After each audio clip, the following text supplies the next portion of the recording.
The National Museum of African American History and Culture has the largest collection of Black history. And now it's all searchable online. The Searchable Museum is one of the largest digital projects they have launched, and we spoke with one of the curators. Take a look. Mary, we are so excited to have you here. The National Museum of African American History and Culture, so iconic in our area, so incredible in there, but now people from everywhere can really take part in all of this. What is this Searchable Museum that you all just launched? Thank you so much for having me, and we are excited that we just launched the Searchable Museum, and you're right, the museum is so iconic, but it's a real opportunity for us to extend our reach. The Searchable Museum brings the collections, the stories, the exhibitions, and so much more online to a digital platform. So it's really a digital humanities feature that brings everything to life for our audience members, both near and far.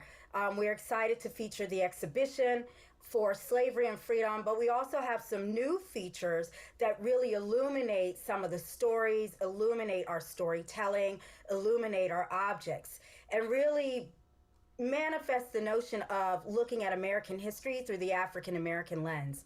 Some of those features, in addition to the exhibition, include a feature called Present to Past, where we look at key topics and we take them from present day all the way back to the early period of slavery and freedom.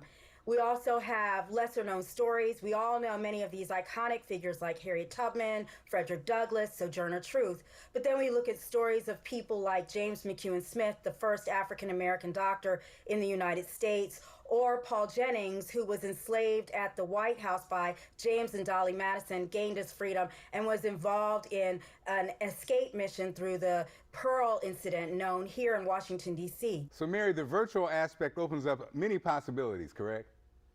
It certainly does. So one of the things that's really exciting is we have a feature called the Constellation, and we take an object and we make it a focal point, but we use that object to look at features that relate to that object. So for example, the Point of Pine slave cabin featured at the Heart of the Slavery and Freedom exhibition.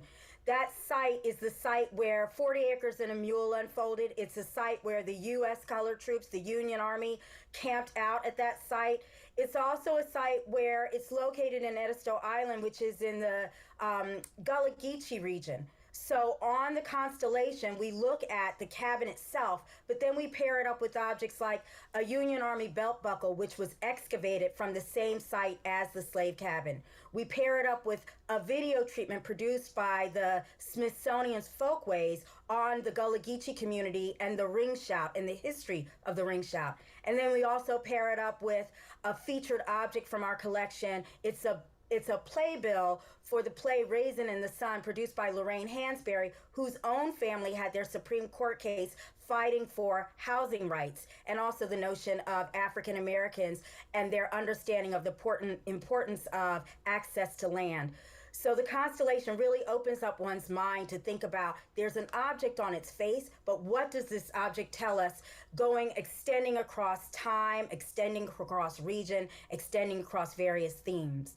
And then we also have a feature called How We Know What We Know, which is very important. It helps our audience understand how we authenticate this history, looking at the use of oral history, archaeology, archives, genealogy, family history, and more. So we're really excited about all of the features that are included on this digital humanities page. So many great things. The upside of the virtual world, the access that we have now. How does somebody access the Searchable Museum?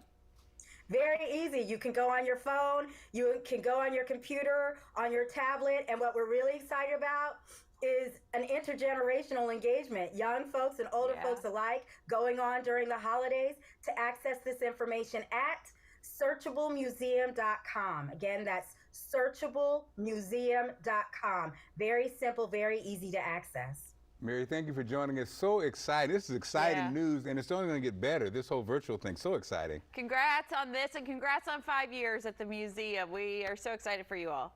Thank you so much. Thank you for having us, and we look forward to hearing your excitement about using it this holiday, so thank you.